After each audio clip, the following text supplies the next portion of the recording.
Aloha, and good morning, everyone. Welcome to Hawaii EV's monthly talk story. My name is Noel Marin. I'm a board member of Hawaii EV. Thanks to all of you for joining us today. We have a fabulous lineup, a lot of information to share. Today's program, we're going to just do a quick intro on Hawaii EV. We'll have some time to talk about the legislation that's going through the state legislature at the moment. We'll have time to talk about mobility as a service, and we have a special guest here today who will talk about the progress being made here in Hawaii.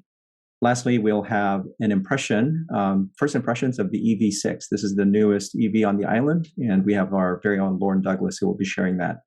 Lastly, we'll have time for a Q&A and talk story. For those of you who are not familiar with Hawaii EV, we are an all-volunteer nonprofit coalition. We're focused on accelerating our transition to sustainable transportation. We do this through advocacy, through education, and also supporting the build out of our electric car charging infrastructure. We are a chapter, the Hawaii chapter of the Electric Vehicle Association. This is a group that was established over 5 decades ago to accelerate the transition to clean transportation. You can find us here. This is our website, hawaiiev.org. There's a lot of good information there, including links to the various clubs that are involved with this organization and information about EVs, charging, and events that we have across the state. For those of you who are on social media, you can also find us there. We're on Facebook, on Instagram, Twitter, and YouTube. Also, each of our clubs have their own social media presence. So you can find more information and local information on their pages as well. Speaking of clubs, we have a number of clubs across the state. Actually, it's through their efforts that we're actually making progress in educating others about the benefits of clean transportation. They're also instrumental in helping galvanize local action to enhance public charging.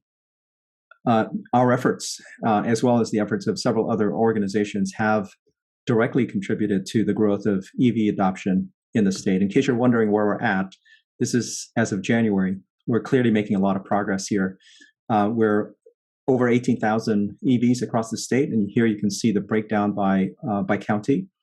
18,000 is a great number, and that trend line is incredible. However, it's still a fraction of the passenger vehicles that we have in the state. There are over 1 million passenger vehicles, so EVs make up less than 2%. We clearly have a long, long way to go.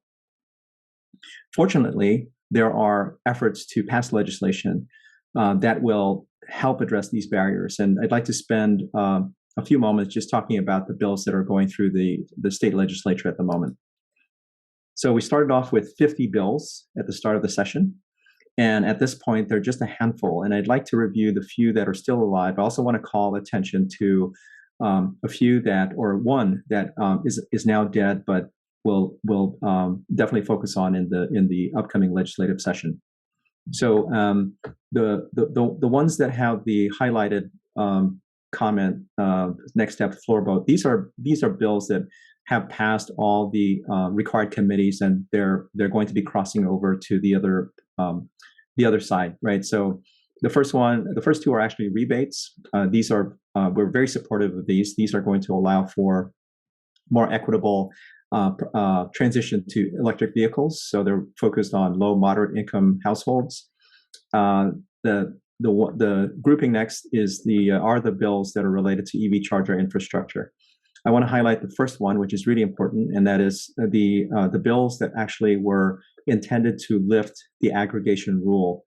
And this is a rule that is actually in state law that indicates that the installation or the meeting of the requirement at one property allows the business or owner to actually meet the requirement, even if they have multiple properties across the state. So this is the reason why Home Depot on the Big Island, for example, indicated that they met the requirement after just installing on the Hilo side. And there is another example where in Maui, there was a outreach to a big box store, and they indicated that they didn't plan to install a charging station because one was already planned for the Big Island. So this aggregation rule is very problematic, and we are going to be focused on this in the next session. The other items on here are important. They relate to rebates for charging, guidance for EV charging in HOAs and cooperative housing. And these are things that we continue to monitor. The last one, HB 1811, this is going to die unless the Finance Committee hears it by the 4th, next Friday. This next section is related to just general electrification. I won't go into all the details here, but I just want to highlight the first one, and that is SB 2570.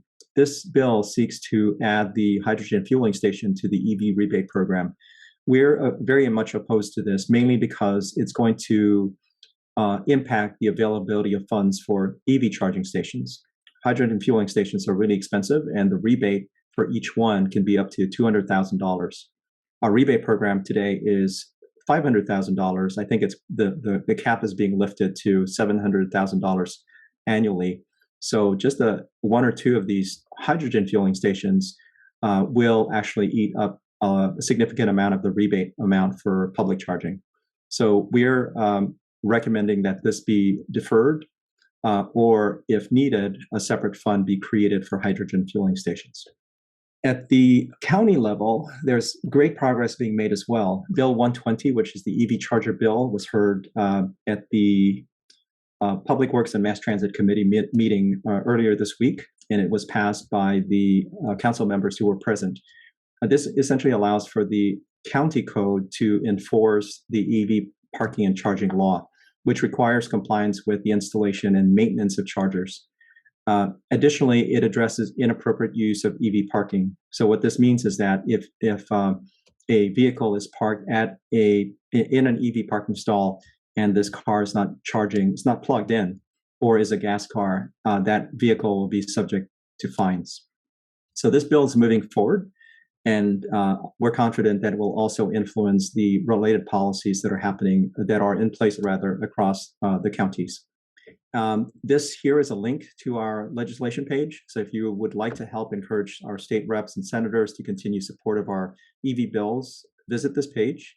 We're keeping track of EV bills and also provide information on how to submit testimony. You can also sign up for notifications of upcoming hearings where you can submit testimony in support of important legislation. I would like now to shift gears. Many months ago, we had a couple of guests who talk about mobility as a service, and one of the groups that presented was Envoy Hawaii. They presented a compelling solution that offered the opportunity to be able to avail of electric cars without actually having to own them. Today, Envoy's Jason Burks will share the progress that the company has been making here in Hawaii. Jason is Director of Innovation for Envoy Hawaii. He has a degree in mechanical engineering. He's worked as a field engineer on low NOx steam boilers and water treatment systems. He served as head of operations for Disney Accelerator at Walt Disney Company, where he ran their venture startup program. He was also operations manager for Disney Imagineering R&D, where he facilitated the opening of the Star Wars Land and Avengers campus. Very cool, right?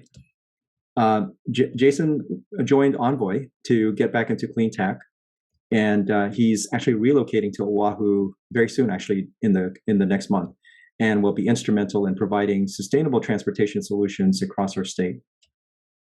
Jason, welcome. It's all yours. Aloha, everybody. This is Jason with Envoy Hawaii. Thank you so much for joining me today. I'm going to be introducing a new topic, mobility as an amenity. Sustainable transportation for apartments, hotels, timeshares, and condos. So Envoy has been around since 2017, servicing over 150 properties and over 250 vehicles. Now we are bringing our services to the islands and tailoring them to each one of the unique communities. How does it work? Well, everybody's got a phone. Download the app, and then you've got a car in your pocket. EVs on demand come fully equipped with dedicated parking, level 2 charging, roadside assistance, insurance, car washes, maintenance, everything you need. We work with the property to help residents and visitors and guests use these on demand or reserved in advance. Stand out from your competition with an amenity that your residents will use and love. Envoy, mobility as an amenity. Envoy is the car-sharing platform that provides on-demand electric vehicles for your residents to use at their leisure. Right now, our Envoy cars are the most used amenity. It really sets us apart from other properties in the area.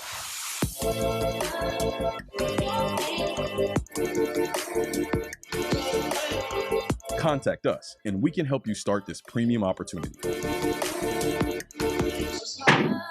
Awesome. So how does it work? It's an easy tech solution. You've got your phone, we install hardware to the vehicle, and we've got a full service customer service team monitoring everything you need behind the scenes. So some vehicles we actually have hardware-less integration. So we're looking forward to a future full of EV fleets as well. So whether you're an owner, a renter, a visitor, family, friends, or guests, Envoy's got a solution for you.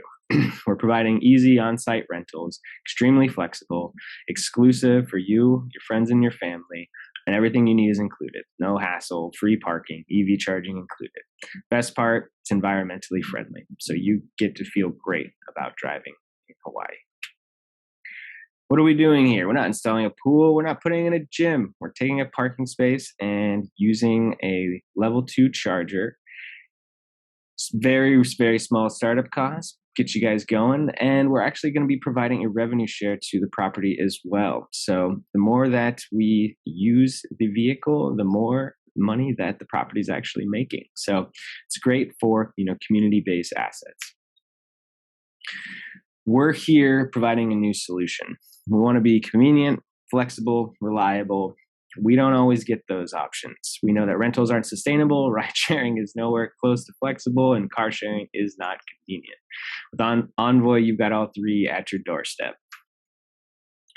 I'm sure most of us have owned a car before. We're all familiar with this, but some of us haven't. Some may never will. The way that things are going today with subscription services, this makes sense now more than ever. So ditch your car, whether you're paying for your car payment, gas, parking, maintenance, insurance, registration, not even including any depreciation for the vehicle, you're going to have a hefty monthly cost. So that's about relative to maybe 50 driving hours a month in an Envoy. So ditch your car, save money, all very simple while protecting the environment. How does it work? What about Envoy? I don't have a car. I like to Uber.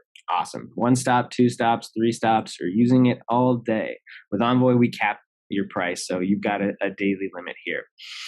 So we're adding flexibility while providing trip savings on each one of your mobility options. Here's a few examples. We're going from Honolulu to Ko'olina. We're going on just a short trip to Costco or Foodlands, or we're going up to Turtle Bay for the day or maybe even the weekend. As you can see, whether it's a short trip or a day trip, you're going to be saving money and protecting the environment. How does it work? A monthly amenity fee property is going to be paying each month. That's getting you everything, the vehicle, on-site insurance registration, you've got your car washes, cleaning, real-time ROI, and then you've got on-site marketing and collateral from the Envoy team as well. Then the resident's going to go and check out the car, book it on demand, an hour at a time, or a day, or a few days, even a week or a month. That driving revenue is going to be split 50-50 with the property. That's going to create a very low-cost amenity. In some cases, you're even able to make money from having vehicles like Teslas on site. So incredible incentive to having a very low-cost amenity and also protecting the environment. We offer a range of different vehicles, a fully EV fleet here. As you can see, there's different demographics that we're servicing here. We've got luxury, premium, and city vehicles.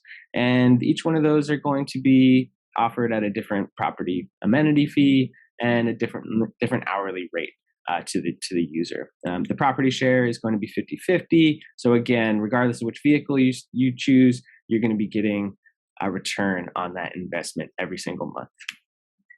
So here are some deployments that we've done recently. We've got a property coming up here at Halekalele. We're very excited about introducing EV car sharing for affordable housing. We've also got a property here called Halakuila Place. This is awesome. We're able to not only provide transportation options to those who can afford it, but also working with people who may not have those options and providing flexibility and mobility into their lives. Here's a quick pilot that we did with the Los Angeles Clean Tech Incubator. This is one where we worked with the community to provide subsidized housing and subsidized vehicles and subsidized electric charging. So this is a great pilot, great community-oriented activity. We also did a program with the solar-powered off-grid car sharing services, similar to this pilot. And we were able to use existing rebate opportunities like Charge Up LA, LADWP, SoCal Edison, similar to what we have here in the Hawaii Energy with EV rebates. So these are awesome. We'd love to see green infrastructure being added and even turning this into ride sharing rebates. So similar to EV charging rebates, we've created programs where we have fully subsidized sustainable transportation for affordable housing. What we'd love to do here is create a new way of thinking about mobility, but also the way you live, where you're choosing to stay. So this is a great project here. It's called Cul-de-sac. It's in Tempe, Arizona. It's a 10,000 person community living, all carless. There's going to be 20 Envoys on site and nobody's allowed to own a vehicle. There's only 20 guest parking stalls. So everyone is hyper local. Everything you need is on site.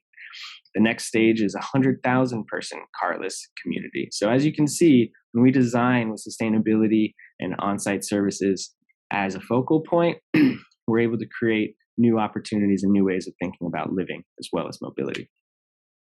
Right now, we're operating in all of our current major markets and very excited about tailoring our services to the island communities here.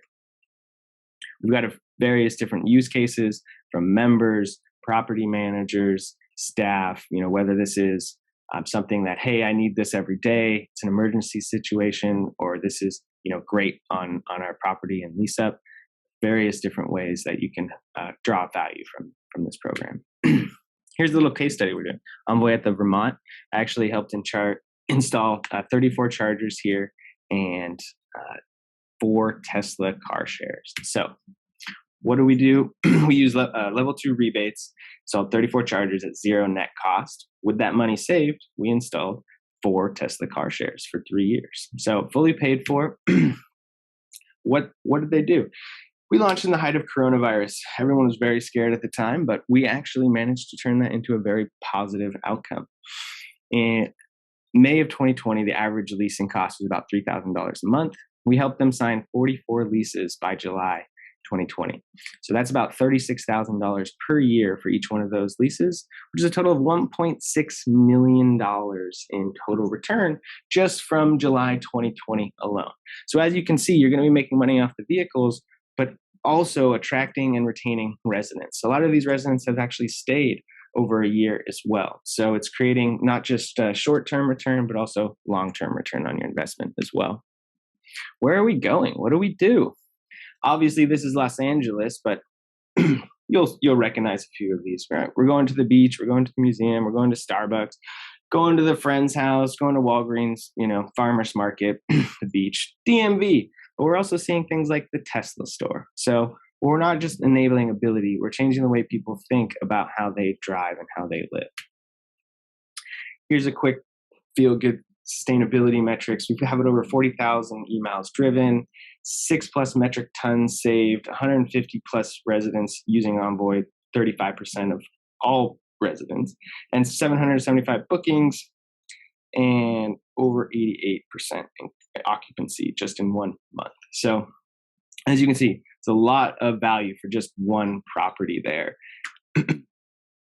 So my name is Jason Burks, Director of Innovation for Envoy Hawaii. Thank you guys for listening. Would love to help bring sustainable transportation solutions to you and your communities. Please reach out if you have any questions. Otherwise, thank you for your time. Have a great day. Here, Lorn has been an active advocate for EVs here on Hawaii Island for over a decade. He's had many EVs. He's had a Nissan Leaf.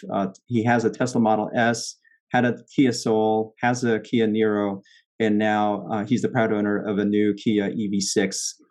He doesn't hesitate to join our Big Island meetups, and is not shy about sharing his cars with others. And I firmly believe that he's convinced many here on the island to get behind the wheel of an EV.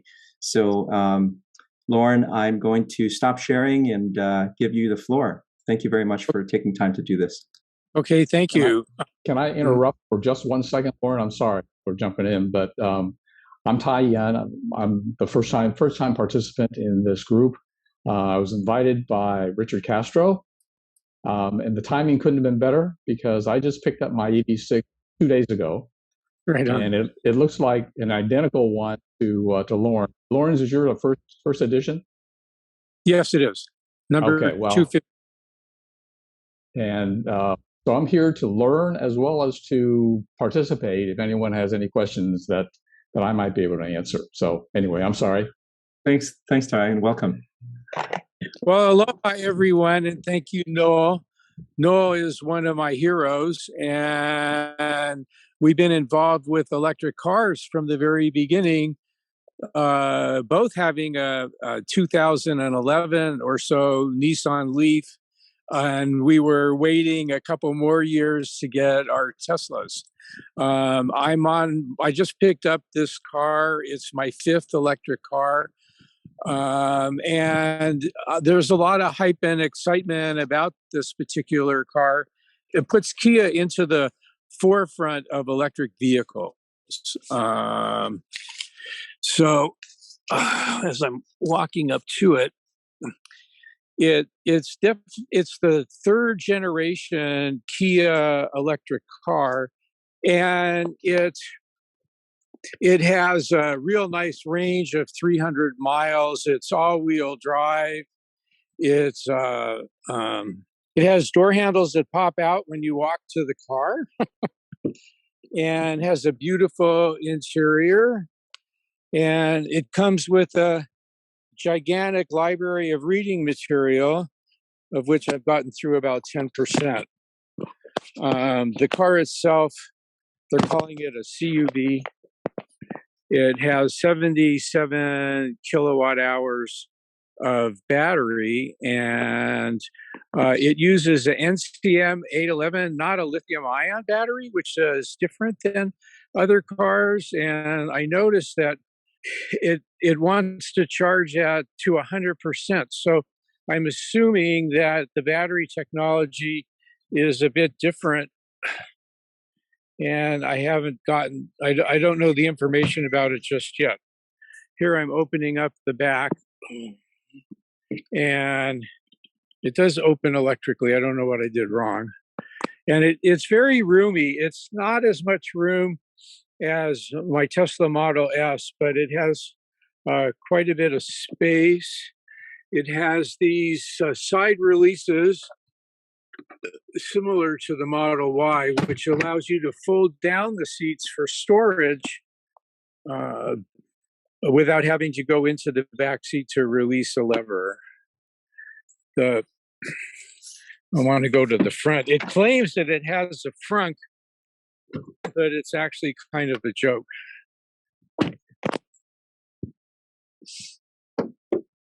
I hear that you can actually fit a wine bottle in there. Yeah, the front space is that big. And but I guess it's better than no space at all. But when you open up the front, it looks more like a conventional car than electric car like a Kia that has a giant frunk. The lines are beautiful. We'll get inside here. Now this is a first edition, and I read this morning that the first edition was fully subscribed in the 24 hours that it was offered. Get the radio off. The Tesla, there are some buttons on the car, and it's pretty straightforward in usage. It's got this large screen that wraps around. It's a curved screen, very easy to see, and has a myriad of displays on which I'm just starting to learn how to change them all. Driving the car is a dream. It drives like my Tesla Model S. It's very quiet and it's very smooth. I live in a rural area, bumpy roads, and it's an absolute delight to drive. I don't know which models. This one has some extra features, and it's not clear to me what some of those features are. Not as of yet. One of the things that it does have, which I don't know is visible, you can just barely see it, is that it has a heads-up display, and it shows me my speed. It will show when you're driving. I can't see it right now. It's there, but it's too bright in my orchard here. It shows me my speed and the speed limit, which is a useful feature, especially when you're in the sport mode. It starts extremely fast. I was surprised how fast the car was, because when I didn't know about having to put it in that mode. When I took my test drive, and on the way home, I found that sport mode, and the car just leapt forward. Some other really interesting features: when you put the car, when you turn right or left, this window pops up that actually shows you the left-hand side of the car and behind, and it does it on the right-hand side as well. It's useful. It could be useful for parking, but it has this other feature which is just pretty incredible. When you put the car in reverse, so it shows you what's behind the car, but then it also shows you a bird's eye view of where the car is in relationship to everything around it. So like when you're parking, or if there's an obstacle, it'll warn you if there's an obstacle. There's collision avoidance and obstacle avoidance built into the car. So I'm very excited. They come in a lot of different versions. Let me switch this around. Hey, Lorn. Yeah. Yeah, quick question for you. Someone had asked about charging. So does it do the DC fast charging? So the car comes with CHAdeMO input, so you can do level 1, level 2, or level 3. And in level 3, since this NCM 811 batteries is an 800 voltage pack, it can come to an 80% charge, I think, in 17 minutes. If there's an 800, I don't know if our level 3 chargers on the island here are, I don't know what level, whether they're 400 volts or 800 volts. I suspect that they might be 400. Yeah, I think you're right. Yeah, Jim just mentioned that it is 400 at least for the Hiko ones. You would take this little lid off, and that's the CHAdeMO. That looks like a CCS, right? Isn't it?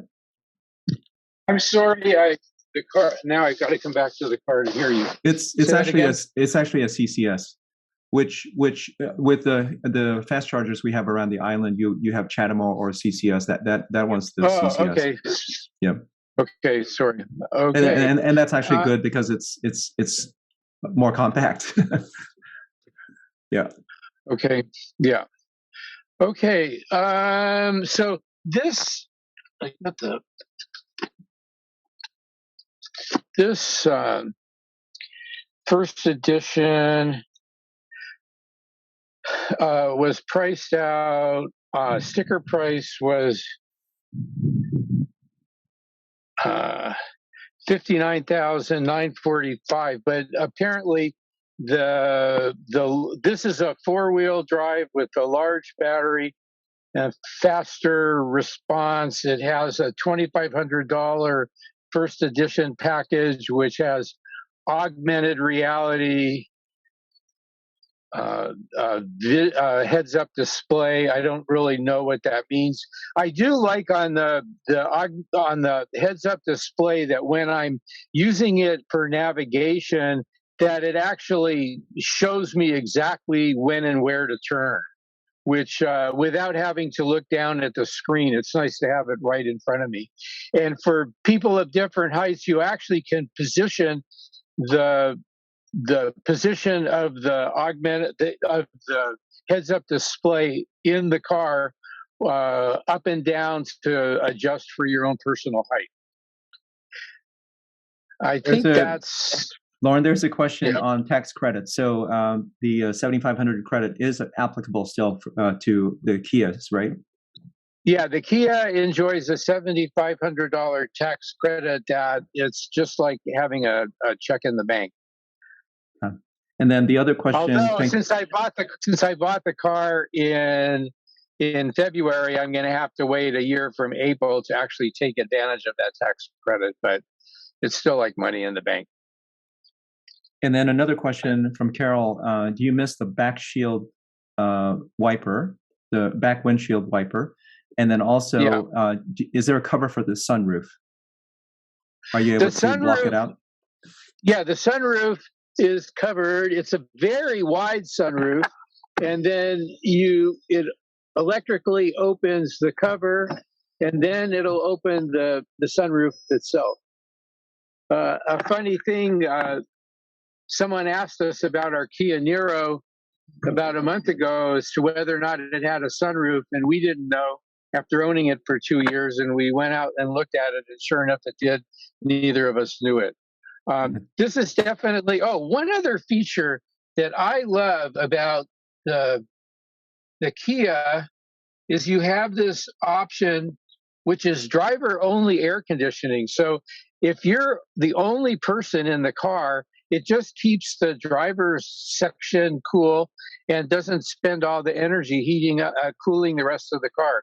It also, the front seats the front driver's seat is a memory seat, and both front seats have heating and cooling, which we have never used in the Niro, maybe once. And the heating, the back seats are heated as well, which also here in Hawaii would be pretty useless. Thanks, Lorn.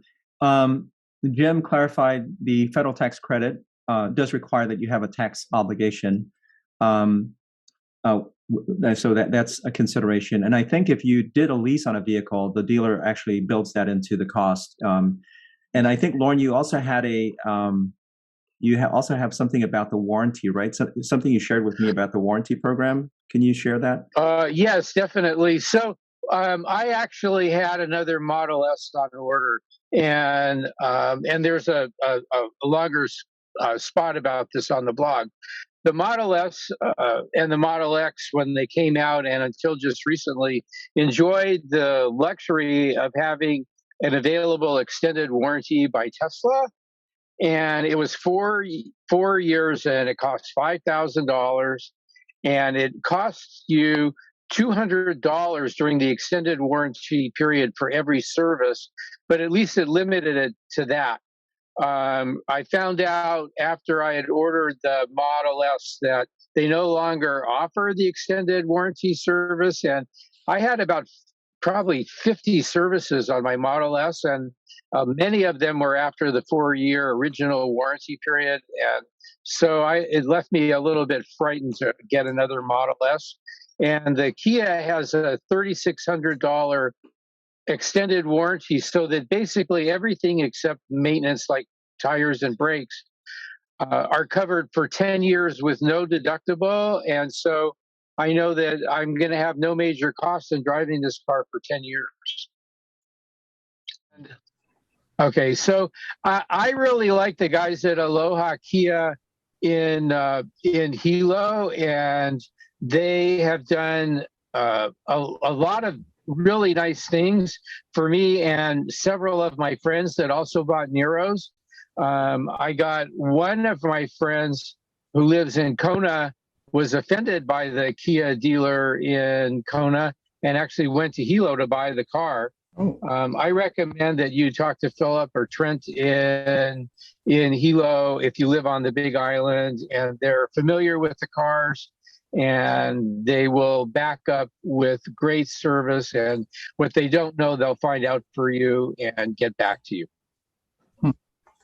Thanks, Lauren. And by the way, Ty did put in the chat that his experience with Aloha Kia in Kona was exceptional. So, people may have changed. Okay. Okay. So let's see, there was another thing here. Oh yeah. So Lauren, as far as the Tesla, your experience with the Tesla extended warranty, my experience was that as long as you buy the extended warranty before the 4 years are up, or within 30 days of the 4-year warranty expiring, you can still get it. So you'd have to purchase it, but you have to purchase it within that time frame. And if you don't, then you have to rely on third party. And there are companies there's at least one company that does that. Ty has a comment for you. Please say a few words about the V2L feature. What's V2L? Ty. I have no idea. vehicle to load. That's the vehicle to load feature. Your car should have come with an adapter that you plug into the charging port. Oh, and that allows you to plug anything in there that you want, basically. So the car will supply 110 volt power. I think either 10 or 20 amps. I'm not sure. So theoretically, I could drive up to a Tesla and give the Tesla level 1 charge from my car. I could power part of my house if the power goes down. And it's a little adapter that comes with the car. It's a nice feature. I know in Japan, the Leaf, you can plug in the Leaf specialized charger, and when the power goes down, the Leaf will power your house automatically. Yeah. But we don't have such options here. The Ford Lightning should have that capability coming. Yep, it will. Yeah. So that's going to be a feature that we'll see more and more of. And like you said, Jason, Ford has been advertising that. We're going to start. I do have let's see, was there another question? Oh, one last thing. In terms of power, this car has 340, I believe, horsepower, 0 to 60 in 5 seconds, which was equivalent to the Model S that I had. And they're coming out with another version later this year that's going to have over 500 horsepower. So I'm going to do my plug on size and performance, Okay. They are cool, right? They're cool to have. It's cool to have a really fast car and also a really big car, but we also need to be mindful of the fact that bigger and faster is also less efficient and more costly. So if you must, great. If you can, great. But also, I think it's also important to buy vehicles that are fit for purpose, so that you can maximize your energy dollars. That's my sustainable transportation pitch there. And by the way, I do have a Tesla, so I can't claim Well, that that's coming from a guy that owns the Roadster. Come on.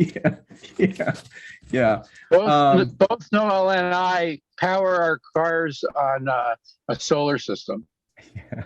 Yeah. Okay. I think does anybody else have any question for Lorn or even Ty on the EV6? I'll give you another opportunity. Yes, Jason. What's your favorite part of the car, and what's the most annoying part of the car?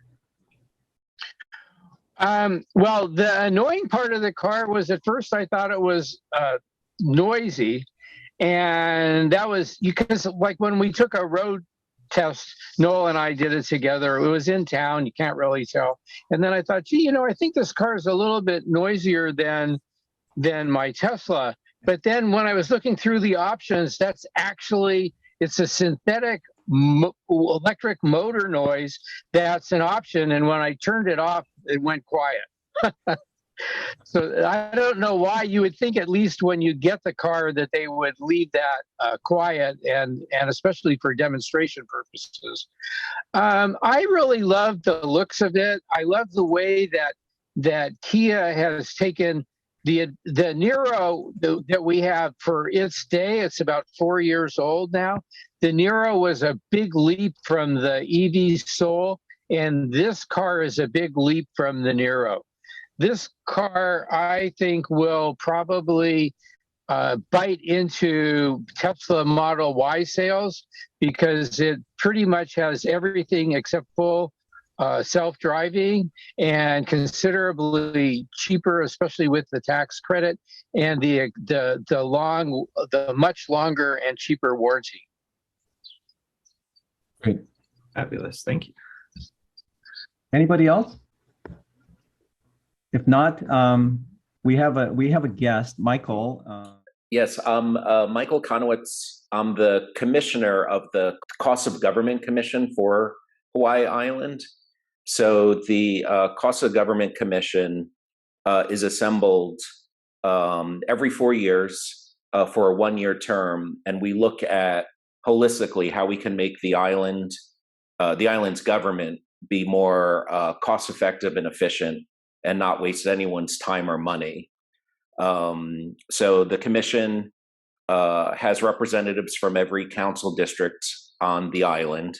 And I believe the charters of the other islands also have similar commissions. I'm very familiar with Maui County's Cost of Government Commission.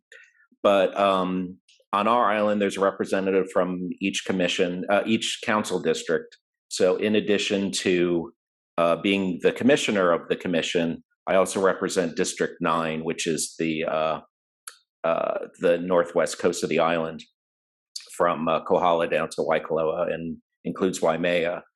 And so this commission is tasked with looking at every department, everywhere the county spends money, and then all the interactions the public has with the government to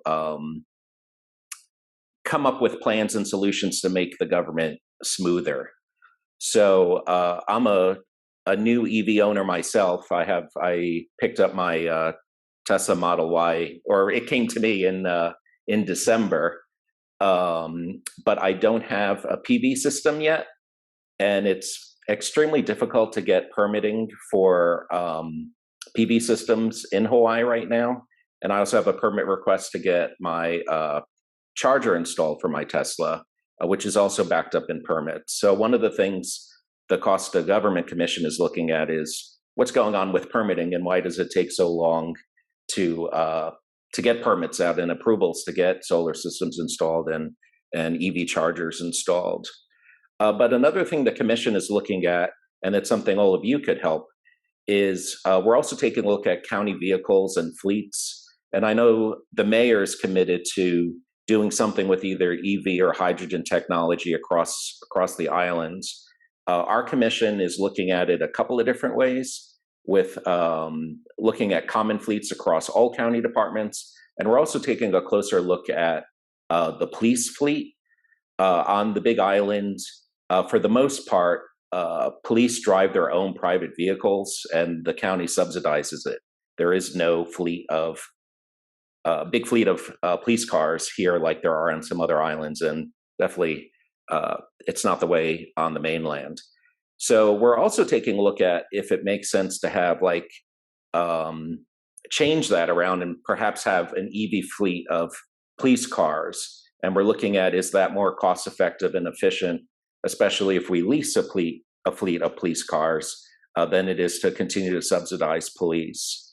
So, and then we're also looking at similar things across the county. Again, we're committed to looking for ways to save money and time for the county and the residents here. So the Cost of Government Commission meets every second and fourth Thursday of the month. It's a Zoom-based meeting due to COVID protocols. And there's more information on what the cost of government commission is on the Hawaii County website, along with a post of our agenda and action items. So we encourage the public to write us or to testify through Zoom to give us advice, direction, and feedback for ways to save time and money. So if you're on Hawaii Island and have had issues or concerns with permitting as it relates to getting solar panels installed and chargers installed, and you want to express those concerns or you have ideas on how to fix that, we welcome that. If you have ideas or recommendations or examples of why or how something like the police fleet can be EV'd, love to get that feedback and direction. And there's ongoing debate with EV versus hydrogen across the county. And if you have your thoughts on that, and you think there's ways for the county to save money or time, based on your opinions and facts, we'd love to have that.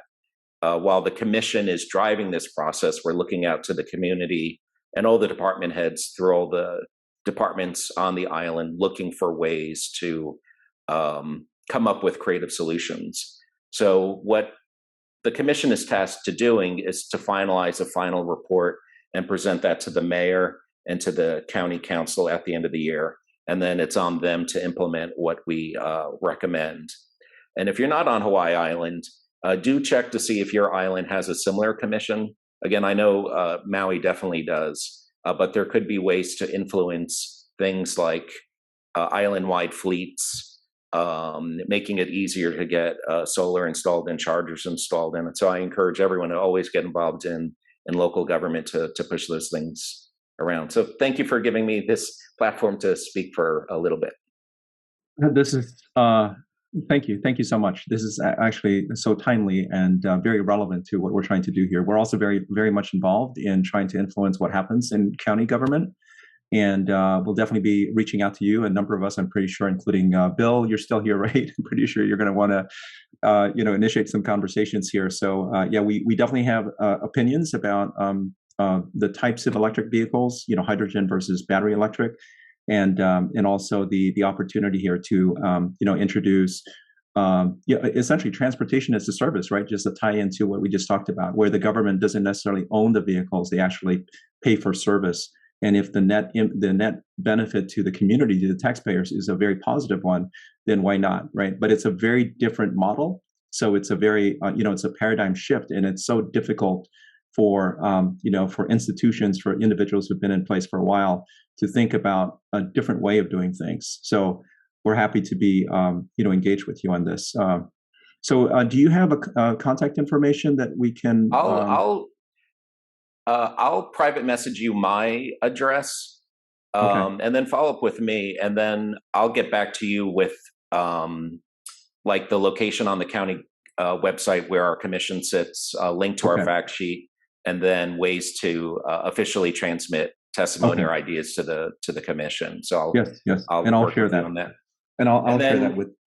And then your cost savings point is a good one. The previous Cost of Government Commission from 4 years ago recommended that the police fleet be purchased, and then that police be provided with cars from the county. But they actually didn't do a full analysis on the costs and benefits of that, because not only is it buying an EV car, but then it's equipping it to the standards that the police require on the island. So the other thing they didn't look at were maintenance costs, because EVs weren't on top of mind 4 years ago. So as you come up with ideas, also help us recast what cost savings looks like, because like leasing an EV is much, much cheaper than even leasing an ICE vehicle, just in terms of maintenance costs. So if we're able to help frame what the big picture looks like, that'll help our charge to save money wherever we can. Thank you. We'll definitely be getting in touch with you. So for the audience, what I'll do is I'll share instructions on how to engage with the commission and how to provide testimony, so that we can get the information we can contribute as a community. There's a lot of conversation around hydrogen, and we'll get into that maybe in the next talk story. I think that might be a wonderful topic to cover. There are pros and cons, and a lot of cons on the transportation side. So I think it'll be important for us to get that out in the open. I'm going to start transitioning us back to a wrap up here. And Lorn, I can't thank you enough for your taking time to do that show and tell. We'll definitely try to do a clip of that and share that on our website so people can learn about the EV6 without having to, get in front of one right away. So thanks very much for that. I'm going to start wrapping up by just indicating that our next major event is Drive Electric Earth Day. It's a month-long celebration, and we're going to be doing a webinar, but we're also going to be planning in-person events across the state. So Sonia with Kauai EV, Nanette in Oahu, Rob with Maui Nui EV, and of course Big Island EV. We're going to figure out what are some of these events that we can host so that we can actually get our community of EV owners together. But not only that, invite the general public, right? So they can actually, if they're curious about EVs, they can learn about it firsthand, look at them up front, and then also engage with actual EV owners. It's actually the best way to get people to understand, appreciate, and ultimately get behind the wheel. So we're wrapping up now. I want to thank everybody for your time here, and look forward to the next meeting again. So with that, we're going to wrap up. We have a weekend to enjoy. Thanks everybody for contributing, and until the next one. Aloha. Aloha. Thank you. Aloha. Thank you. Thanks. Bye.